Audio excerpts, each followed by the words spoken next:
Hello. Welcome back to Volume 3. Now, just as a little FYI, that is the Vandenberg, and that is the American flag that's on the Vandenberg, and as you can see, I am, well, you can't see me surfacing, but from the picture I took, you can see that's the American flag, and that's not zoomed in. That is just as I am surfacing from the Vandenberg, you know, when I had that scuba diving buddy who apparently didn't know how to free descent.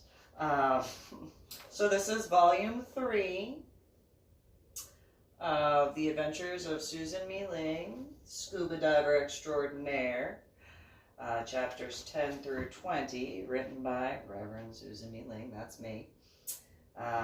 Reverend MeeLing, Lady Dory Bell, apparently Q as well. Got a few names. So real quick, in reference to the numerical aspects, those who have done extensive research before the Vandenberg was sunken would know the roundabouts of the depths of. Now, in reference to the surfacing aspect, for those who don't necessarily understand the aspects of nautical miles per hour, which is just a smidgen faster than driving per hour, would believe it's what, 1.3 miles per hour for 1 nautical mile an hour, with 5,428 feet in a mile, and having, you know, real quick, going back to that level of the kind of guesstimation of 989,999,901 feet in depth, only because of the amount of nines, but again, that would have to be in ATMs, so it would actually be 999,999,999 ATMs, which would be, I guess, let me get a calculator, right? Well, I mean, it's a cell phone that has the ability to do calculations. So I don't think that the calculator on a cell phone will allow that. But let me see. Maybe if I turn it sideways, it'll have more room. So 999,999,999 times 33 meters. That would be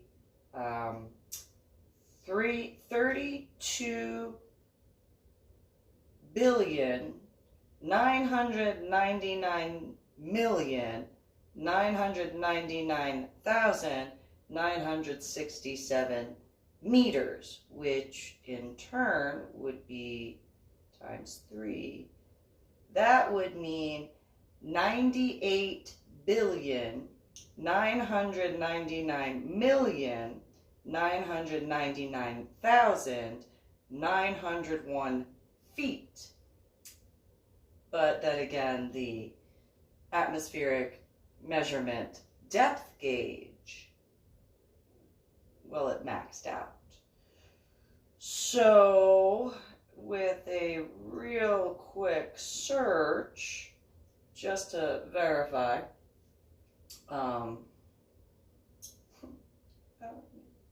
so I was looking at the cutie baby. So how many feet in a mile? 5,280 feet. So divided by 5,280.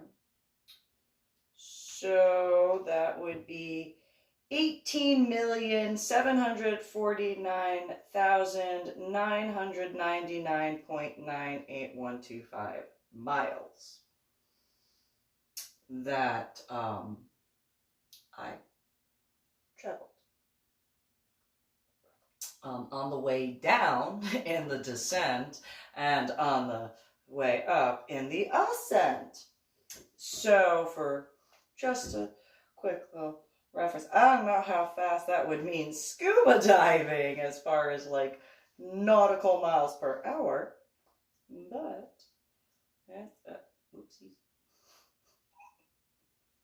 One quick second. So,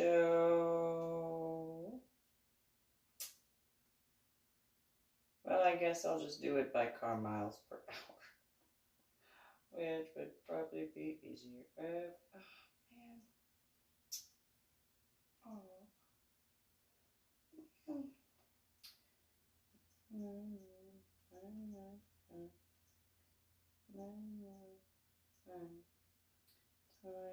Times, calculator went out, so times 3 equals times 3 equals divided by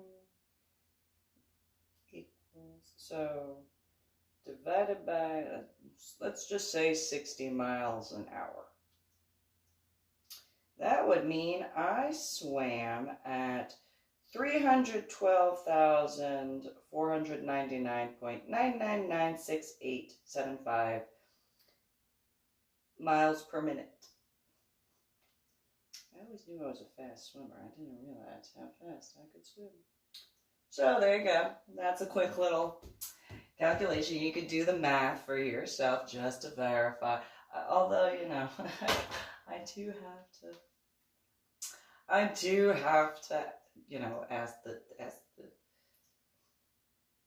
Google thing.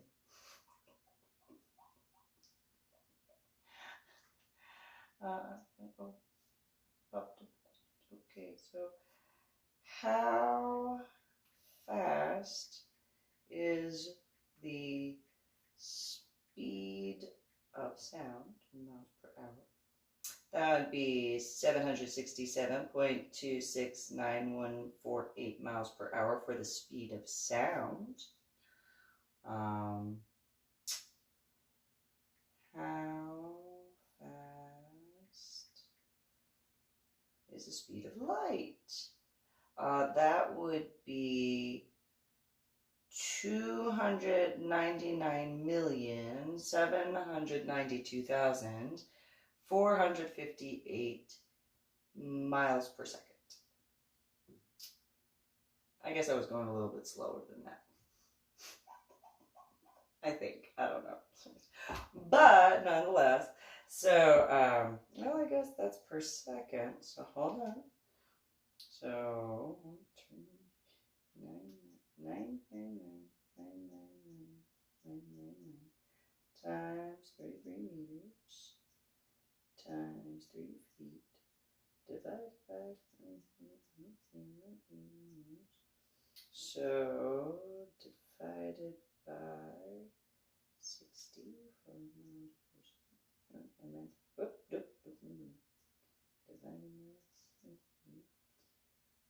So I roughly traveled a mile per second when swimming upward, because it's 5,208.3333282125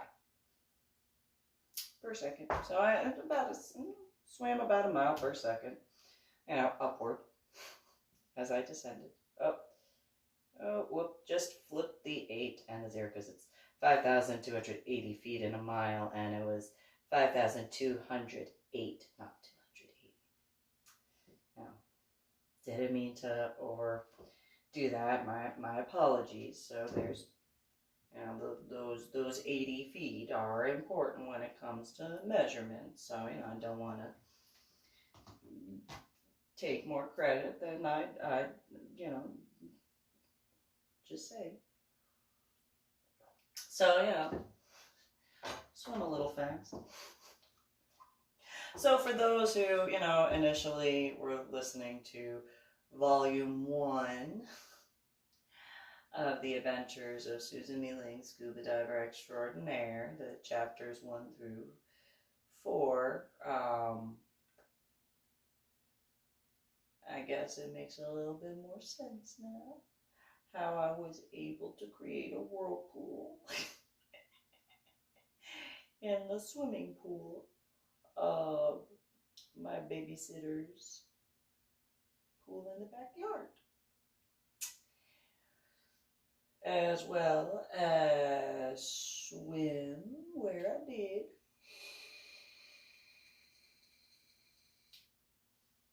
When in reference to a few things, and it probably makes a little bit more sense for some individuals for a specific day, reference to noise and stuff.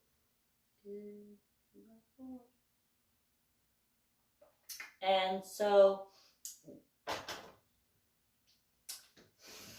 just saying. And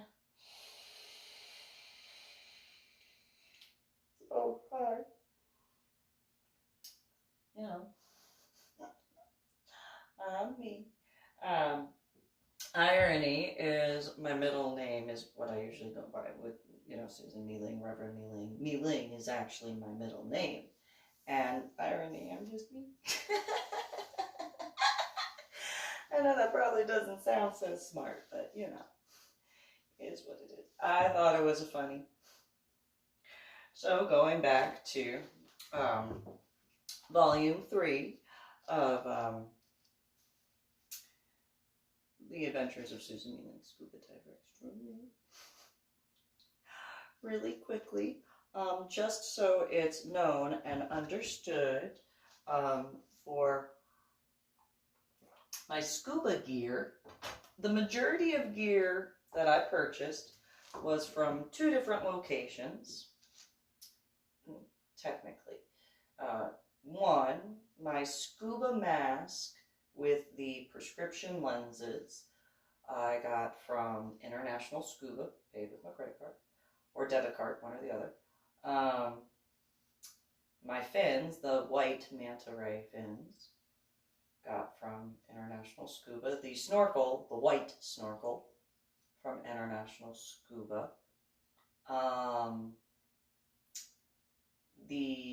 There was one BCD that I got from International Scuba, and then the regulator that was still in the box, that was from International Scuba, but I'll get to that because I won that. And then my Farmer John wetsuit, which was a long pants with a about a 1.5 inch strap, shoulder strap on each side. I got off of eBay, which had a matching long sleeve shorty wetsuit that was a part of it. It was a 2-piece, 7 millimeters. Got that on eBay. Paid through PayPal. And then my scuba diving camera, got that on, I think it was a C Pro that I got on eBay. I got my scuba diving reel off of eBay. A couple of knives I got from International Scuba, but a couple of knives specifically. The Recon knife, I know I got that off of eBay. Because, yeah, the gunmetal, I think, is the color that I went with. And then I got some scuba emergency equipment off of eBay. It was either eBay, despite the different sellers and stuff like that, but nonetheless eBay, and then the other through International Scuba. So, you know, there's those purchase history records for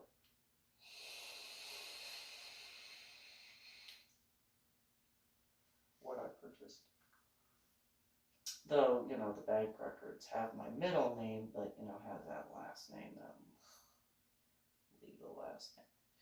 But I've gone by Susan MeeLing since the first separation from my now dead ex-husband, and continued going by that name online. But legal aspect, which I don't deny, I definitely want to get rid of that legal last name, but I don't want to go and get rid of the legal last name and do the whole name change thing and then wind up meeting someone that I actually want to get married to and do that whole name change. I don't want to do that twice. The government has enough to deal with. I don't want to deal with that additional headache, I guess is a way to put it. But yes, but that would mean, you know, a few different things, and yeah. Anyway, going back to, though, if cutie patootie Marine I mean, I'd have to get to know him first. Just, but he's so cute. Oh, he's so that Jonathan Joseph Jones. That guy is just so cute. He is just so cute. I mean, I'm sure he's not little. Like, you know, like I would. Okay, so like, just because I'm already on the topic, I would not be surprised if he was like that tall compared to me. Like, he'd probably maybe a little bit taller, but he's so cute. Oh, he is just. Just go back to. Oh, he's just so cute. He's so cute. And apparently he has an accent, which, oof, I have, anyway.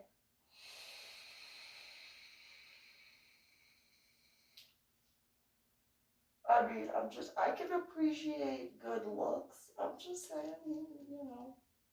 I'm just saying, you know, I do admit I thought that a certain someone was the one, which is why I was engaged. I wouldn't have gotten engaged if I didn't think he was the one, but, you know, at the same time, you know, I'm not, I am not going to go down that rabbit hole right now. I'm going to go back to scuba diving, which, you know, where I landed at the bottom of the ocean in the Matthews Abyss. So, you know,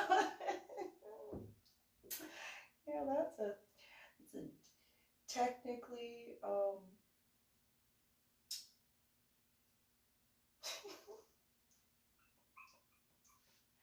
so back to the Cedaci spotted Danos plexipus iridescent.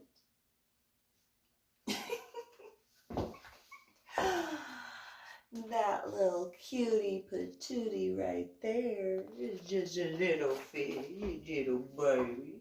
I mean, you know, it was over 100 feet away from where I was, and, you know, I was shooting the picture upward to catch that picture, but the internal organs are exposed as marine biologists and submariners and those who have been researching and studying places like the Blue Hole, as well as more along the lines of the Marianas Trench, more so, and certain areas where they can descend safely.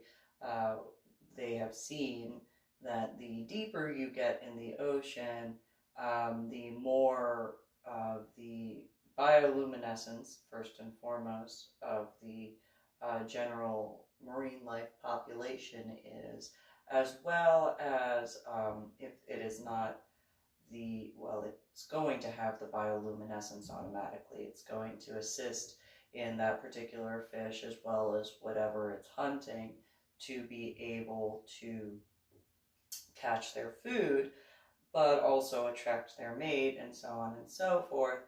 But so in reference to the anglerfish, you have the bioluminescent, little in the front, but it is not see-through. So that lets you know the depth difference between where the anglerfish is found, the various species and subspecies of, and then and because there are multiple types of anglerfish with the front aspect, the further you descend into the depths of the ocean, you are able to notice, those who have done the aquatic research tend to notice, I would guesstimate, that the further you descend, the more translucent the skin is, and the scales, etc. So you were able to see the internal organs a lot better.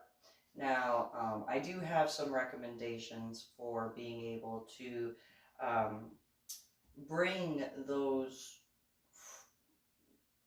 fish from the lower depths of the ocean to the surface. I know that they have certain types of containers thus far, but I know that they also are not being rude, just those depths to get fish to be able to ascend to the surface safely to that level. There are different aspects and size requirements, because this particular little cutie patootie, was over 19,200 inches long and 1,600 meters long, around 6,400 feet in length. And the height is around the range of 15.9 meters tall, or 47.7 feet tall, or 573 inches tall. And that is not including the dorsal fin. That is just the main body portion, because I'll bring the picture closer. So the main body portion right here, the dorsal fin right here is an additional, and then the length of height, as well as this particular rear fin is obviously taller than both the dorsal fin and the pectoral fin, I think is what it's called. And then that right here, I did not include that in the length calculation because of the wave from the current in the vicinity and how light and feathery that particular thing is. Because that particular aspect, you can consider it similar to, again, like a fishing lure, and so it is varied in length for such. But the reason for that particular feathery type of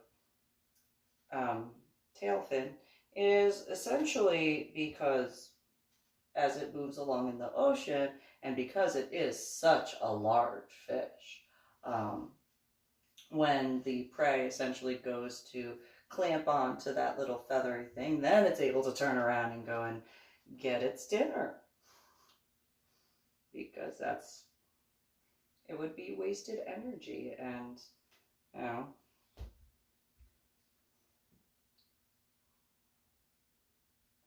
But the other aspect, similar to fishing lures that use fly fishing, it does have essentially a hook that keeps that fish there, so that way it's able to turn around and not get away, and then it's able to essentially use its teeth to not damage that, while at the same time of getting its nutrient resource.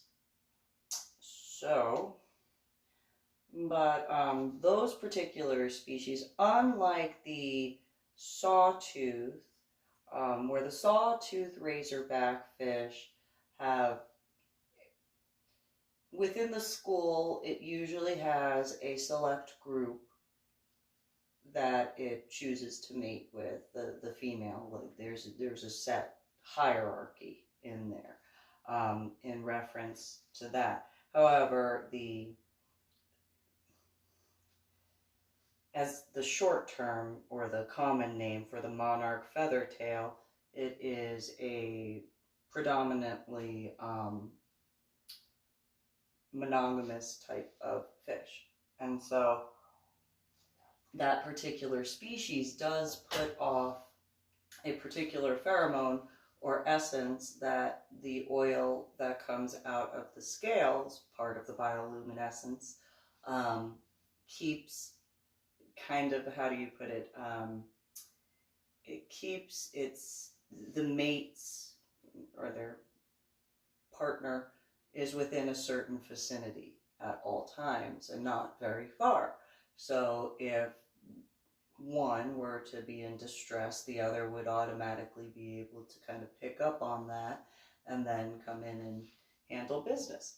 And so, but yes, the monarch feathertail, I named it that because of the similarities of the tail fin as well as the way the internal organs shined through to, well, it kind of looks like a monarch butterfly wing when you look at certain aspects of the imagery.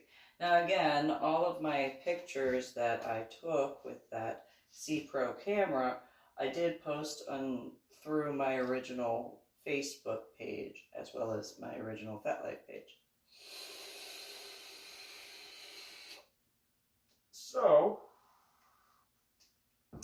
now, let me look at the time.